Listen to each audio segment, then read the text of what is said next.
And so my Wow. entire life was music and the creation of music and all of that. And then when things happened in March, it was, you're going 100 miles an hour and you just slam into a wall. Everything that had my time and my energy was ripped out from under me. And as the studies became visible, from the Colorado study and the NATS and the ACDA journal saying singing is absolutely not a safe thing to do right now, that was just a dagger to the heart, because everything that we had done for 2-3 years at Music Off Main was gone.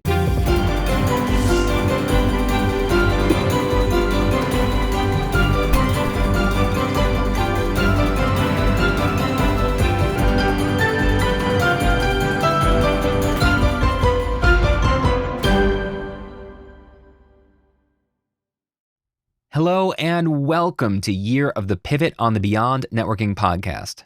This season, we're learning from individuals and organizations who made monumental shifts in 2020 in order to keep their business alive and continue their mission.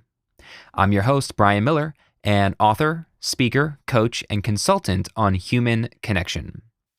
Today's guest is Sandra Kruger. Sandra is the director of drama for the College of the Albemarle in North Carolina, but that's not what she was doing in March 2020 when the world fell apart. See, back then, Sandra was the associate director for Music Off Main, a studio that specialized in early childhood music education. But when COVID shut down the ability to safely sing in person, the studio space they rented was no longer a financially viable option. Suddenly, Sandra's work in music education and her personal career in opera were ripped away. So in the fall, she took on a new role as director of drama for a community college in rural North Carolina. Within days, she faced a dilemma. How do you safely put on a theatrical production in the middle of a pandemic that even shut down Broadway? Her answer? Puppets. You are in for a real treat this episode. Sandra's story is completely bonkers, as is the way that our paths intersected. Check the show notes for all the ways to connect with Sandra, including any clips mentioned in the course of our conversation. Head to yearofthepivot.com for the Pivot Power newsletter, get notified when a new episode drops, the Pivot Pearl of the Week, and gain access to exclusive live streams, masterminds, and clubhouse get-togethers. And now I bring you Sandra Kruger. This episode was made possible by Riverside.fm. Capture full, high-quality, raw audio and up to 4K video natively and without any internet interruptions. That's right, even if the internet blips out during the live call, your recording remains pristine. Head to Riverside.fm for your free trial, and a big thank you for sponsoring Year of the Pivot.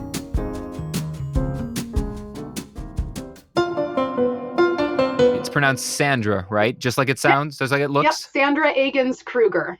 And Kruger, okay, because that could have gone either way. I felt confident with Sandra, but you never know.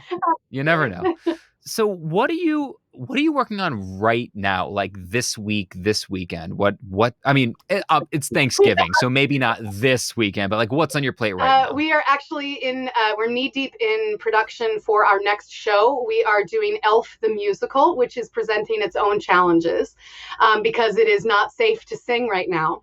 And so what we are doing is taking the lead off of the virtual choirs, and we are recording our soloists live and then meeting them up to the accompaniment track so they can basically lip sync to their own vocals for the show. Yeah, that's the face I made too, because this is a huge, it's a huge project.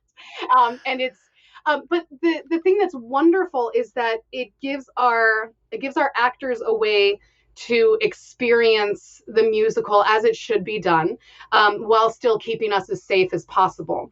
The other thing that's helpful with Elf is that it's set in contemporary New York. Everybody in New York is wearing a mask. There we go. Wow, there you go. That kind of answers that question. I feel like we've been watching on TV now in the fall, and some shows have decided to have people wearing masks, like the characters wearing masks as if it is set in modern times. And some shows have decided, no, we're going to find other ways to safely film without masks and pretend like this isn't happening.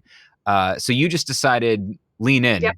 Let's not pretend this isn't happening. There was a moment. I'm new to this position. I accepted this position in August and started teaching 10 days later. So you started this in August, in the middle of all this? Yeah. I accepted the Oof. director of drama in August, and then kind of the mantra for me this semester has been embrace the suck, because it is going to look different. It by necessity has to, but that doesn't mean we have to stop.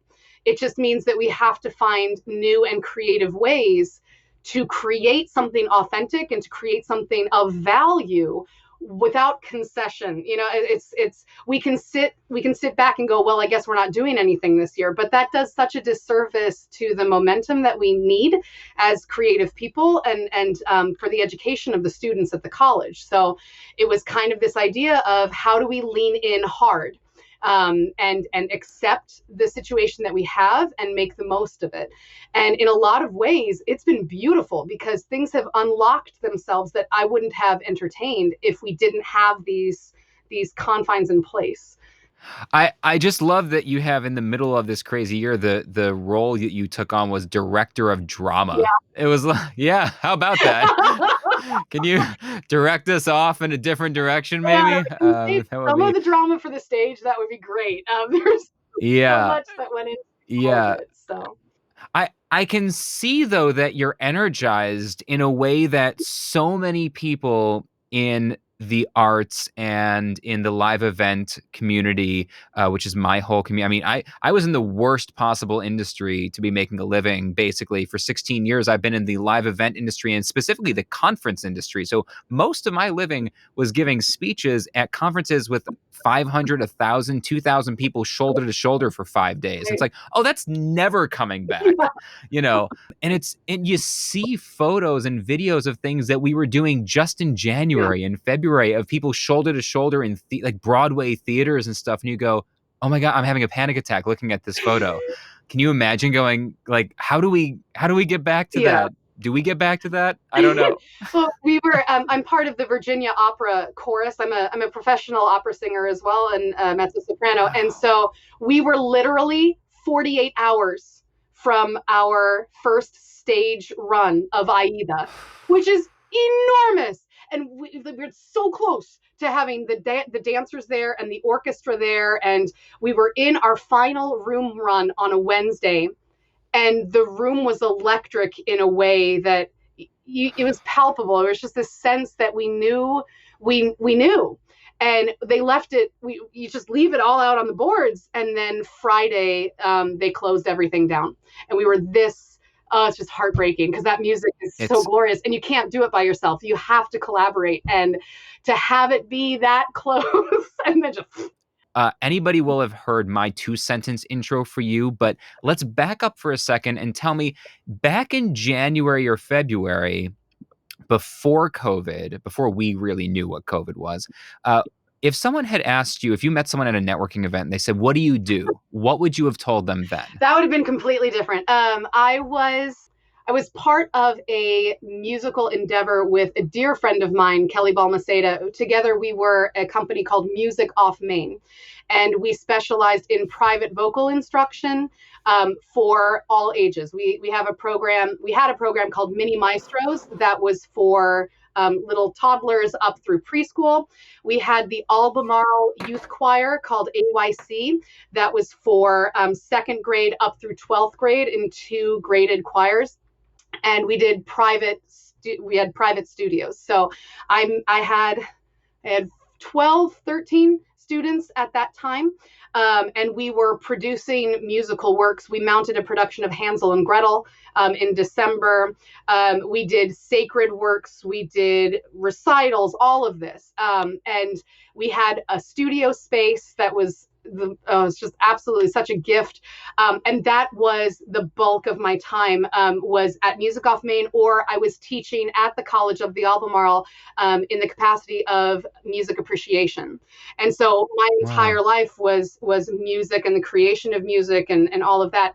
And then when things happened in March, you're going 100 miles an hour and you just slam into a wall. Everything that had my time and my energy was ripped out from under me. And I'm grateful I had the music appreciation class so I could kind of, keep that momentum going forward. But as it became abundantly clear, and as the studies became visible, from the Colorado study and the NATS and the ACDA journal saying singing is absolutely not a safe thing to do right now, that was just a dagger to the heart, because everything that we had done for 2-3 years at Music Off Main was gone. And in that time, my business partner, her husband is in the Coast Guard, and he got transferred down to Florida. And so I was in the position to, am I going to continue this? And it's just not feasible to maintain rent for a space that I can't teach in. And while all of that was happening, there was a situation at the college where one drama professor left.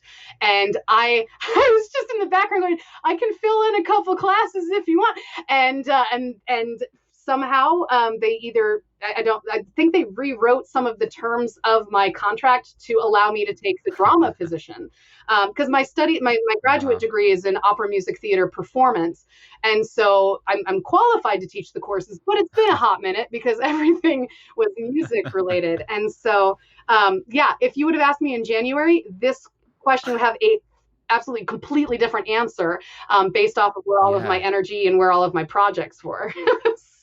So, I mean, it sounds like, there's been two major pivots for you this year. The first was your personal professional career, like your independent professional career, had to shift out of a business that you were running on all the energy to, I'm going to double down on teaching and take on this new position because maybe that's the only way forward. We can't actually sing, but I can still teach, and teach virtually, I guess, I imagine was pretty much what happened. And then you also have had the pivot, what brought us together through our mutual friend in Adam Krutinger, the puppet master of the world. Yeah. You and I got connected because you made this massive pivot within the theater that you now are the director of drama for. So first, let's go back to the professional pivot that you made. So you realized you can't sing. You can sing by yourself in the shower, but you can't go out and sing anymore. You can't sing for an audience. Yeah. And maybe talk me through first for yourself professionally, how you were able to reinvent what you do, what you had to go through to do that emotionally or otherwise. And then let's talk about what everyone's going to want to hear about, which is the craziest story of how you were able to put on live theater safely in the most unlikely way you would imagine. Fantastic. In some ways, the directing of shows and the theatrical element has always been a part of what I've done. We were fairly recent to North Carolina, and before I moved here, I was in Ohio. I was the vice president of the Findlay Light Opera Company. And with that company, I have a huge love for Gilbert and Sullivan operetta. I just think they're charming. And I was in an area that had no idea what that was. And so I did a series of shows called The Dating Game, where I took Gilbert and Sullivan characters and put them on a dating game, and you have to try and match them up and all of that. And it gives people a chance to know who these characters are, what their arias are, all of that. And it was lovely. And then we thought, okay, let's go bigger. Let's do HMS Pinafore, which is one of my favorites. And I said, no one is going to come see HMS Pinafore. Star Trek is big. It all happens on a ship. So I rewrote the lyrics and made it the USS Pinafore, the last who loved a red shirt, and filled the stage with tribbles. It was great. And the day that I discovered that there was a Klingon word, targ, T-A-R-G, and in Pinafore they talk about the tar, the sailor, the tar. Well, I'm done, and so it's just kind of made that all happen. So wow. I really thrive in those areas where I can see how can I make this different, how can I make this approachable, and that's just kind of been always at the back of my creative process. And so when March hit, I cried a lot, and it took me about a month to figure out, okay, what's next. And at that point, we had every expectation that we would have something normal in like June, maybe. And so I started throwing myself into summer camp projects and music camps and things of that nature. And then as COVID just keeps dragging on and the numbers aren't great, it started to hit this point where you just kind of throw yourself at the floor and go, what am I doing? Why does this matter? But you keep going because that's what you do. It's just the work is there and we have to keep going. And then right around mid-June, I was informed that this drama directorship was opening up. And I thought, well, I've been teaching at the college for a couple years. I know the area. I know these students. I know what I would want to do here. And so I threw my hat in the ring. And then August 6th, I think, they said, do you want the job? I said, yes. And they said, great, you start in 10 days. And I was like, okay.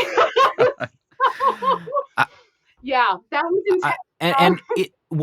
What happened in those 10 days? I mean, did you literally get introduced to the program, the people you'd be working with, the actors, all of that? And how quickly did you have to make a production? I mean, yeah, that's crazy. I've never had a job, so I don't know how these things work. I don't advise starting it this way because it'll throw into sharp relief everything that you don't know, and you get imposter syndrome really badly, very quickly. The Sure. thing that was nice is that this is, I'd been working on this stage as a community theater outreach for a couple of years. So I knew some of the creative team already. As soon as I said I would take the job, I had to change the fall show because they had, what was chosen for me was Agatha Christie's And Then There Were None. And that needs a lot of pre-production to do it well. And I didn't feel comfortable with that at all.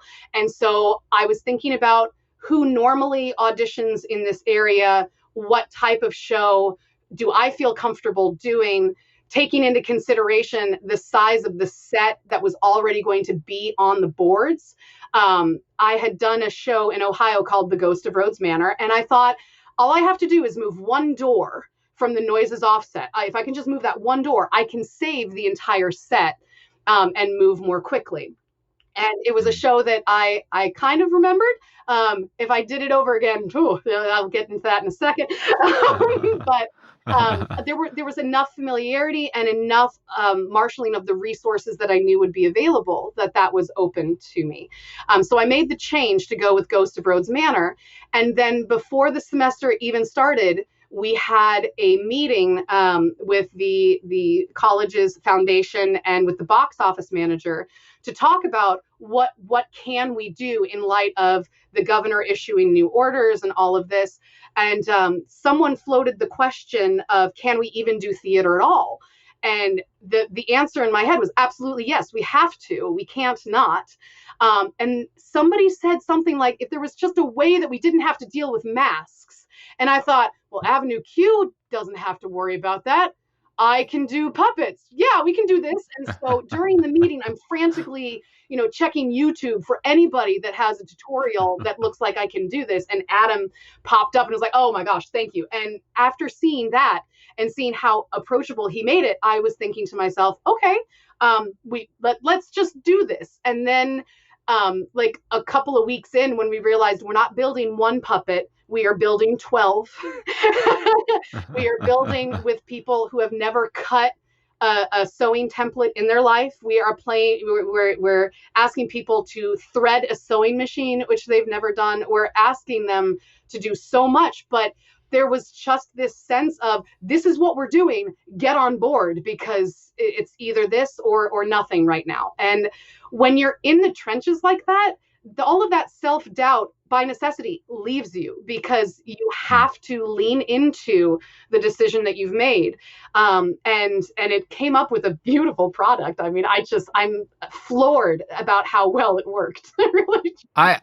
I'll anywhere that this conversation shows up in media form, video, audio, or otherwise, anybody should go look for the description of wherever this happens to be, where I'll have links to the video that you did with Adam, where you showed the puppets behind the scenes and talked through, because it was, and you didn't just follow his patterns, you actually made them bigger, right? Because our theater seats 900 people. And the scale of the puppet that he has on his free setup, because like for me in theater, I've always been in smaller towns where our unofficial motto is broken homeless, where you have to try and make as much as you can out of as little as you can. So when I saw the word free, I was like, awesome. Yeah. So I made a prototype, and it's adorable. I mean, this puppet is so cute. It's way too small. And so I just took the patterns to the copier machine and I enlarged it to 122. I'm like, that's better. It's still not great. 155. That'll work. So yeah. And then we had to experiment with the scale, because then the body was so out of proportion. I mean, it was just enormous. So it's the normal size body with a gigantic melon of a head. But that let us make enormous facial features where they read to the back of the house brilliantly. I mean, there wasn't a bad seat, because you could see absolutely every detail because of the scale of the puppet. So you were able to wear masks. Now, if you know anything about audio, and I say this to people a lot, audio is visual. People don't realize how visual audio is. And without being able to see a mouth move, yes, it's really hard to understand what someone is saying through a mask. And it's exhausting to talk through a mask. I think to me, it feels like when I'm having a normal conversation with someone and I'm wearing a mask, it feels like I'm exerting 3 times to 4 times as much energy as a normal conversation at the same distance. So why did puppets solve the problem? Because you still got a mask on. Mm-hmm. So why did the puppets solve the intelligibility problem? It's really remarkable, because when we think about lip reading, have you ever seen you've probably seen the bad lip reading on YouTube and things like that. It's that type of thing. We're not necessarily looking for a complete closure or formation. We're looking for clues. And with the puppet, just enough of this, just enough. See, you're looking at my hand. You're like, yeah, I did. I looked right there. Yeah, exactly. So, just that little bit of a cue helps the audience process the information faster, but also making my actors think about, it's not this that's talking, it's this that's talking. There's a different energy from the actor paired with that. So we kind of got bang for the buck there, that it both helps the actor and helps the audience, because we're both conceptualizing the sound is not emanating from something that we can't see here, but that it's coming from over here. And that really just snapped everything into place for us in a really tangible way. And I feel like in addition to that, having seen the video you did with Adam, the interview that you did where each of your actors came up and did their character for a minute and spoke as the character, you also, because they're puppets, you get to use exaggerated voices and get away with that. And I'm sure that helps, because now you're not expecting a normal human voice to sound like a normal human voice, right? Yes. And also it was really special in another way, because one of our castmates is on the autism spectrum. And she was phenomenal, because you put a puppet on her hand and all of a sudden we're not looking at her, we're looking at her puppet. And she made enormous decisions and choices for herself and her character. And it was magnetic to watch this unfold and just to see her grow as an actor, because there's freedom in that it's over here. And when you direct your energy somewhere else and we all invest in the reality of that, it allows for some phenomenal play. And everybody, like, the script of The Ghost of Rose Manor is not Shakespeare. It has plot holes in it. It's just kind of ridiculous. And I tell people, it's like Agatha Christie and the Clue board game had a theater baby that hung out with Scooby-Doo. That's what this show has to be to work. And because it's ridiculous, and because puppets are kind of ridiculous, it worked so well. Now, if I got to do it again, I would never pick a show that involves tying characters up, transferring hand props. And that was the other thing I was thinking, oh my gosh, how am I going to tie this character up? And so we had 3 ninja puppeteers just dressed in black that were there to assist with the bigger prop things. And it worked amazingly well. You forget that they're there until all of a sudden it's like, oh, how did that gun get? Oh, there she was. I mean, Yeah. Well, what a great thing, because that's the goal of all good theater and anything related to theater, is to get out of the way of the audience, right? To do whatever's necessary to get out of their way so that they can just invest. And it just sounds like you were able to. It sounds like you were able to, by being so creative for yourselves, and just being able to fulfill what you wanted to do as artists and continue doing theater because you want to do theater and you need to do theater, that you were also able to give the audience, in this weird, socially distanced, is this even safe? I'm a little nervous, but I still want to come out world. You're able to let them let go and forget about that for a little while and just get it involved in some other reality, which is what theater has always been here for. yeah. And that Yeah. the lovely thing is hearing people, it took them a while to adjust because they were thinking, do I look at the actor? Do I look at the puppet? Do I look at the actor? But after about 2 minutes, you really forget that the people are there. It's the weirdest thing. Yeah, and just, it's no different than seeing Avenue Q on Broadway either, is that people still have to take the 2 minutes to adjust to that. And then that's it. And then they're in, if it's done well, and then they're in. And honestly, that's really no different than simply watching a play without puppets either, because for a second you have to go, all right, do I really believe that these people are who they are, or these characters doing these outlandish things that clearly aren't really happening, and especially when you see something stripped down. Like, I had the very, very good fortune of seeing the revival. I want to say it was about 10 years ago, the Broadway revival of Waiting for Godot with Nathan Lane, and it was outrageous. I mean, and it's like the most minimalist play you could ever look for, and you just believe it, and you believe it all. How would you describe your 2020 this year in one word? There's that sigh that everybody does when I ask that question. opportunity. In what way? That, like we were discussing earlier, anything that we would do that is trying to imitate what came before is insufficient. And there are avenues that we have to pursue by necessity that would not have been given a green light 4 months ago. The Opera House in Detroit did a stripped down ring cycle in a parking garage, and it is amazing.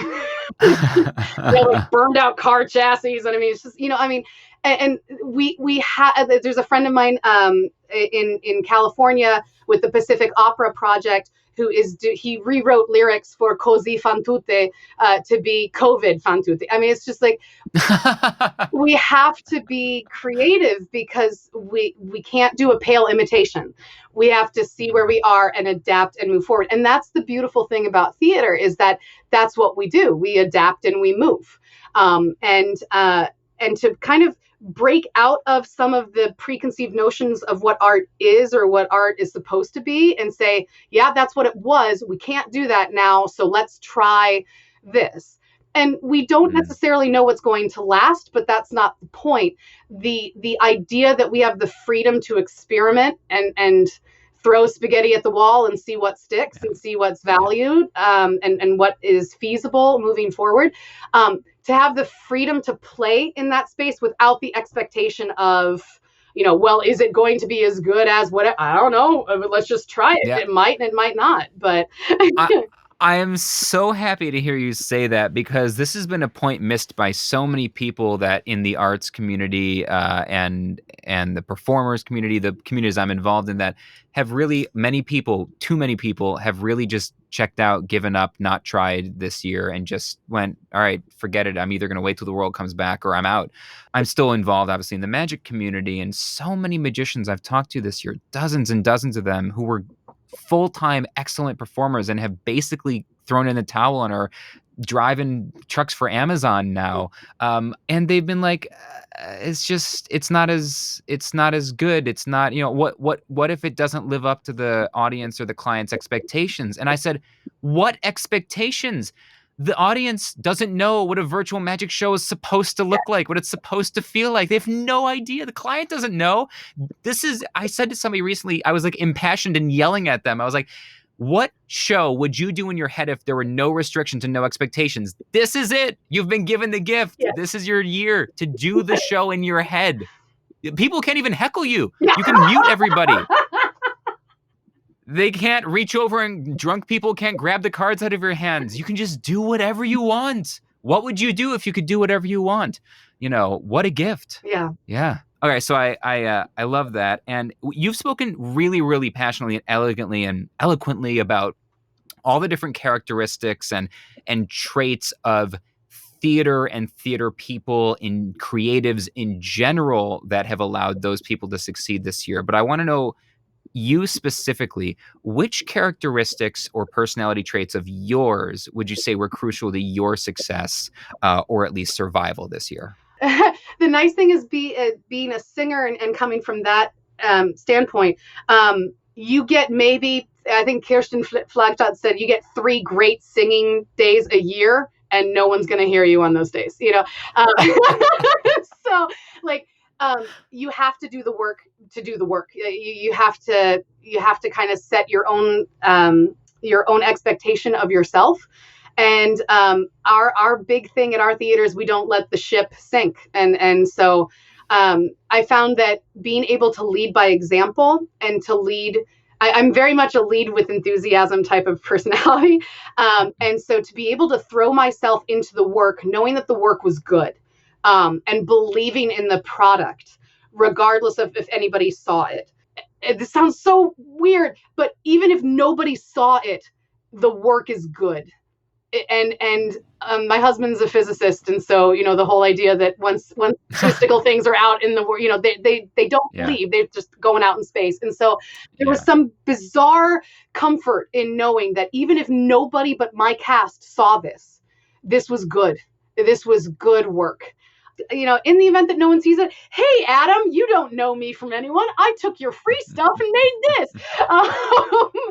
And the fact that he responded and the universe responded in the way that it did was so amazing. And when you talk about life as being a shared experience, that's what it feels like. It's just that we are in a very small part of northeastern North Carolina.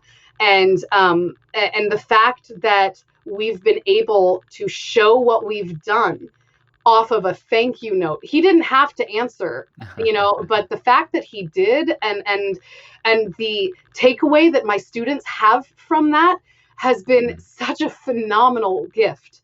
You have so much enthusiasm. Well, we're going to do it. That's just what we do. You use that phrase so many times. Well, it's just what we do. And I don't think that's a commonly held, I think that's something that you believe deeply. And I don't know if it's that commonly held. And it strikes me as the people in your life and in your orbit that you get to come in contact with are very lucky to have somebody in their life that believes that we do it because we do it. And that's it. What is your outlook right now? Ooh, I think there needs to be, I think what's going to happen a couple of months down the road when we have consumed a lot of art without realizing it. My area geographically is notorious for cutting funding to arts. And vocal programs don't really exist here. Bands and orchestras try, but it's hard for people to see the value in that, because in order to have great art, you're going to have to start somewhere. And the start is messy. Your brother knows this. The start is messy and out of tune and beautiful.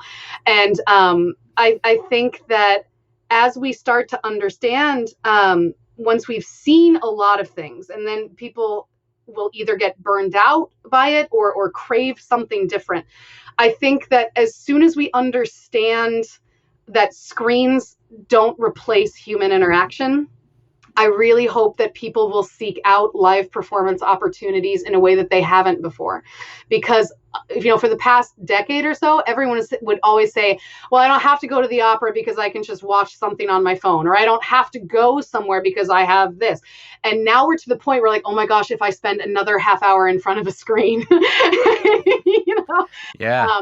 But I think that valuing the energy that is in the room, at a live performance. I think that people who didn't understand that magical aspect of it are craving it in a way that they haven't before. And so it's hard to be super duper hopeful at the moment for me personally, because opera is where my heart is. And that one, we're trying, we really are. But, I mean, it's a lot of bodies in a room. And so until we can get to the point where we can safely do a semblance of what we had done before, I am excited about the ability to just try stuff and see what happens. And so I don't know when we're going to get there, but I hope that that's what people take moving forward, that coming together is a joy, creating together is a joy, and that there's no substitute for that interaction. Well, Sandra, I really, really appreciate your time and your enthusiasm and sharing your story and going into all the nitty-gritty craziness of this year. I'm really excited for you and your story to be a part of, obviously, video podcast, the audio podcast, and all that stuff. But also, I have a feeling that you will probably play something of a prominent through line in the book itself, in spite of the fact that I probably will have 40 plus people I've talked to at that point. You've got it's such a great, you have such a top level view of kind of what happened this year, having gone through so many different aspects of one of the most difficult industries, if not the most difficult industry to be in the midst of everything that happened. So I really appreciate your time. I wish you and your theater all the best. Stay in touch, of course. Continue connecting. Stay safe this weekend. Stay out of airports. Yes. Oh my gosh, please. Oh my God.